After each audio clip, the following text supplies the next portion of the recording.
pour ce qui est des enfants et des adolescents.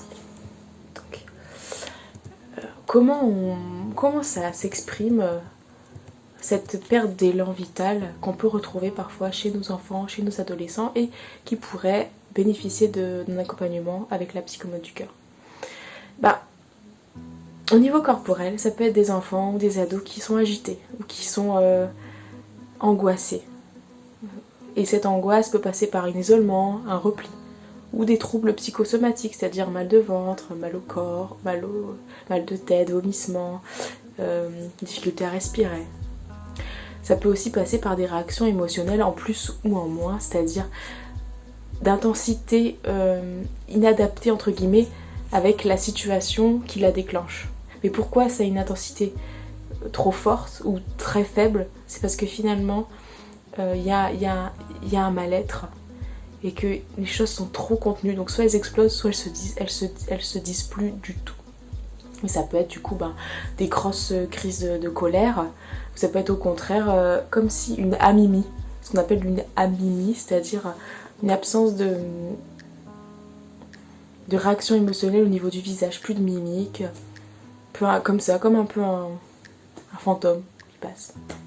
Alors ça peut être c'est des petites choses, hein, c'est pas obligé que ce soit tout le tableau, mais en tout cas déjà de toute façon souvent on connaît son enfant et des fois on peut ressentir intuitivement que peut-être c'est quelque chose qui ne va pas. Et ça se voit au niveau corporel, mais ça se voit aussi au niveau psychique, avec une mésestime de soi, une perte d'élan, c'est-à-dire on n'a plus trop envie de faire les choses. Des difficultés de concentration, un manque de persévérance, une agitation mentale, une désorganisation. Ça veut dire c'est pas trop se structurer, c'est pas trop ce qu'on veut faire. Votre enfant va vous dire de toute façon je suis trop nulle, j'y arrive pas. Oui, au contraire il va être agressif, il va tout le temps être sur le... comment on dit ça? Sur les pics, quoi. Envoyer des pics, surtout chez les adolescents. Et votre enfant, peut-être vous le trouvez plutôt agité, ou peut-être ça va s'exprimer plutôt dans un autre domaine, peut-être alimentaire, il va moins manger, ou au niveau du sommeil, difficulté de sommeil. Ouais. Et puis, ce qui se passe aussi au niveau de son essentiel, c'est qu'il y a, chez l'enfant et l'ado, on est en construction, mais il y a déjà vous savez, des petits programmes qui se mettent dans la tête. Parce qu'on a entendu des choses et puis qu'on les a pris pour soi. Parce qu'on n'a pas compris certaines choses qu'on voulait nous dire. Et du coup, peut-être déjà là, votre enfant, il sent que par exemple il a des difficultés, ou qu'il est différent, ou il se sent différent. Et en tout cas, il y a un non-accueil de soi, il y a un non-accueil. Il voit pas ses ressources, il voit pas ses compétences. Et il voit trop peut-être ce qui ne va pas, mais sans faire le lien avec le fait que ça pourrait être finalement juste une particularité.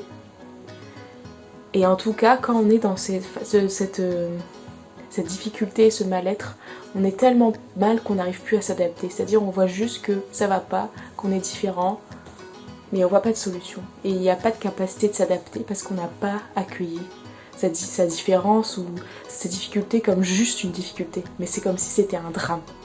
Et ça devient tragique. Ouais. Donc ça c'est un peu, bon là c'est grossier, hein, mais ça peut être... des éléments que vous retrouvez chez votre enfant ou chez un adolescent, un enfant en perte d'élan vital, en perte de joie. Moi ce que je vais faire avec la psychomote du cœur, c'est que je vais venir à domicile faire un bilan. Pourquoi ce bilan? Déjà pour instaurer une relation de confiance avec votre enfant, votre adolescent, après évidemment vous avoir déjà vu ensemble et être d'accord de travailler ensemble, hein. Mais là, je vous explique rapidement, après on peut tout à fait en discuter de façon plus longue dans un entretien téléphonique. Je viens, je fais un bilan pour accueillir l'enfant, l'ado tel qu'il est, c'est-à-dire juste le regarder et lui dire waouh. Et juste parce que vous savez, dans la relation, quand on est vu tel qu'on est, il y a déjà quelque chose qui peut être guéri dans notre estime de nous. Juste se dire en fait l'autre il me demande rien, juste d'être qui je suis. Après, grâce à le bilan que je vais faire, je vais pouvoir voir selon la demande aussi. Quelle est la demande? Est-ce que c'est des difficultés au niveau relationnel, des difficultés au niveau scolaire? Est-ce que c'est des difficultés plus de relation aux autres, de relation à soi, de repli? Moi, selon tout ce que vous allez me donner comme information et la demande aussi du principal intéressé, moi je vais montrer les ressources ces ressources de l'enfant, de l'ado. C'est-à-dire, regarde toi, tu vois, d'après ce que tu me montres, en fait, t'apprends comme ça. Est-ce que t'es d'accord? Est-ce que ça te semble juste? Toi, tu rentres en relation avec les gens plutôt comme ça. Toi, au début, t'attends, tu regardes, et puis après, tu vas aller vers. Ou alors, au contraire, t'es plutôt de naturel super joyeux et tout. Et ça te donne des qualités, des choses super chouettes.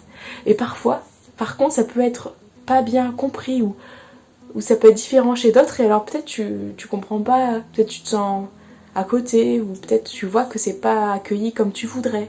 Voilà. C'est lui montrer ses ressources, montrer ses potentiels. Par exemple, toi tu sais apprendre plus, t'es plus visuel, toi t'es plus auditif, toi t'as besoin de bouger. Voilà. Donc c'est voir ses ressources, pouvoir lui donner des outils pour l'aider. Et pouvoir lui montrer aussi que c'est plein de choses qui peuvent l'aider. Et aussi parfois le desservir parce qu'on est tous différents et que des fois dans la relation, on n'est pas entendu tel qu'on est. Et donc c'est lui montrer aussi le pourquoi de ses difficultés. Que c'est pas lui qui a un problème ou quoi, mais c'est simplement que on est dans une relation, on est dans une structure, on est dans un système et que dans ce système, parfois, il y a des choses qui sont mises en avant et d'autres qu'on ne voit pas. Donc moi je te montre ce que tu n'as pas vu. Et je te dis, ok, si tu veux, tu peux avoir cet outil-là.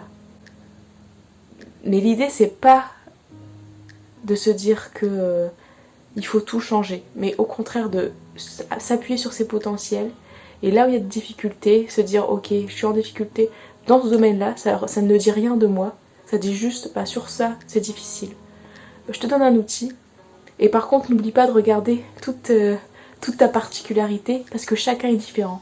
Et toi t'es différent, mais l'autre aussi est différent, il a sa façon de faire. Et donc c'est arrêter de se mettre dans des cases, mais au contraire être d'accord de faire avec qui on est et de se mettre en chemin dans cette direction. Et je peux vous dire que la plupart du temps, ça va permettre à l'enfant ou l'adolescent de souffler et puis de voir ce qu'il n'avait pas vu sur les qualités qu'il a, sur la vibration qu'il a et puis sur les outils maintenant qu'il peut utiliser pour justement continuer à développer ce qu'il a envie, ce que lui il souhaite. Pourquoi il travaille, pourquoi il apprend, pourquoi on lui demande d'être en relation avec un tel. Pourquoi? Il faut qu'il y ait aussi du sens. Donc ça c'est pareil, on peut en parler. C'est toujours la même chose, on va essayer de trouver des outils et puis de trouver un équilibre entre, qu'on va réfléchir aussi ensuite avec les parents, entre l'équilibre corporel, c'est-à-dire avoir du temps pour être dans le corps, pour être avec ses émotions, pour les exprimer, avoir un équilibre au niveau de ses idées et de sa façon de s'organiser, de se structurer. Et ça, il faut absolument aider nos enfants, nos adolescents. C'est pas quelque chose de facile d'apprendre à s'organiser. Et puis à écouter, parce que c'est pas forcément facile non plus d'accepter toutes les règles.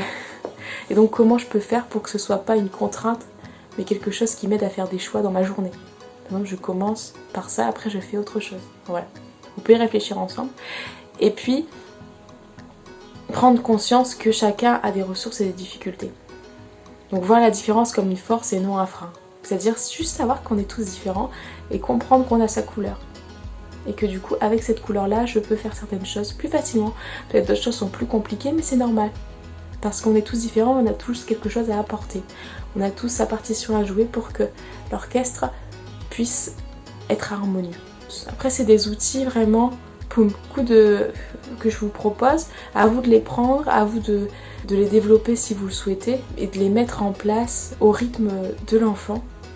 Et que ce soit aussi comme simplement un élan qu'on retrouve et que après on alimente aussi. Que vous alimentez vous aussi, que l'enfant il s'est alimenté parce qu'il a compris pourquoi ça lui sert et vers où il veut aller.